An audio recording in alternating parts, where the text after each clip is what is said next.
Like, Yeah, I feel like I have a complex, man. Like I can't do any fucking thing ever without talking to everyone I'm there, and that could be a good thing, man. But it works out good for me because I feel like I meet a lot of people that way. Yeah. But I definitely don't like it's an issue when I'm with Laura because like we'll go to places and I'm like saying hi to everyone.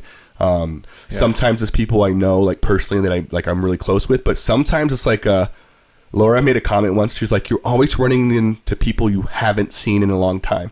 Like, and I'm like, "Babe, I swear to God, like I haven't seen them." But it's true. Like I'll run into people and I'm like, "Oh, that's so and so from high school," or "It's this guy from that place and something." And I can't just like say hi. I have to be like, "How have you been? What's going on?" That's cool. And then I genuinely get sucked into a conversation with them, and so it leaves out the other people that I came with.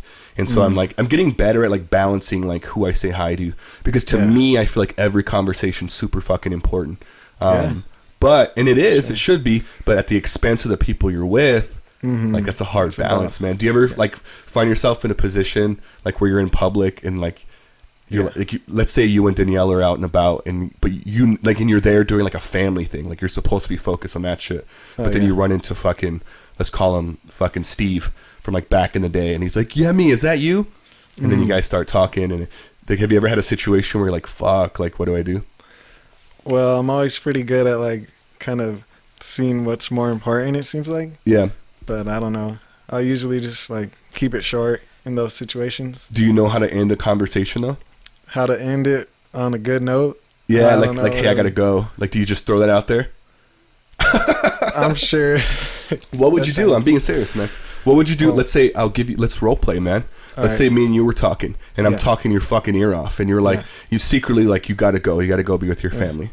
Let's pick it up, right? So at any point you can cut me off. Let's say I'm talking to you the way I'm talking to you now, but you have to go. Like, how do you get out of this conversation right now? I'm pretty ruthless. But it doesn't matter. I'm gonna keep talking. Like, how would you get out of this conversation right now? Like, what would you say to me? I would be like, I really gotta get going. Ah, man, it's a cool. Pleasure. Yeah, dude, it was good seeing you though. Like, how's your mom been? How's your mom been? She's good. She's good? Yeah, but I gotta run, dude. You're gonna take off? Yeah. Dude, we haven't seen each other in forever. I know, it's great to see you, alright? Nah, man. Alright. I would have already walked away though.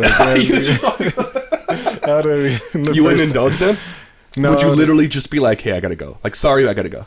Yeah. You would? I could see you doing that. I would have said it's great to see you, but I would have been walking away as I said that though. Yeah. Yeah, I don't know if I could do that. See, I gotta take a note from your book. Because I think I would try to do that, but I think like I would more focus on like just being in that conversation. I think there's a benefit to that, if I had to guess.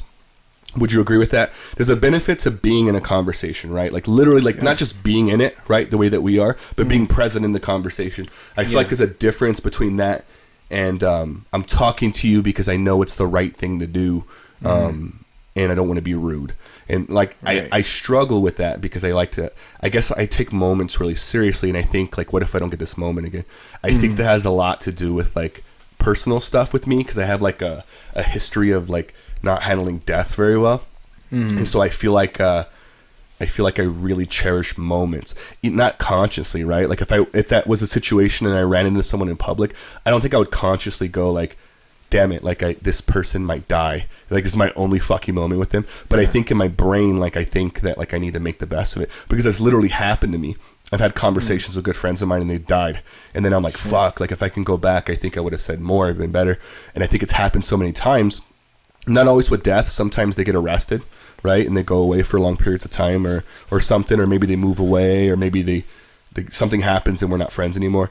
But I think I always know that in my conscience, so I always feel it's like a lot of like pressure to like have a full blown conversation with them, or at least get the most out of that moment until they release it, which I think is valuable. But then again, if that was the case and the family's waiting, I think some people would be pretty pissed at me. What do you think?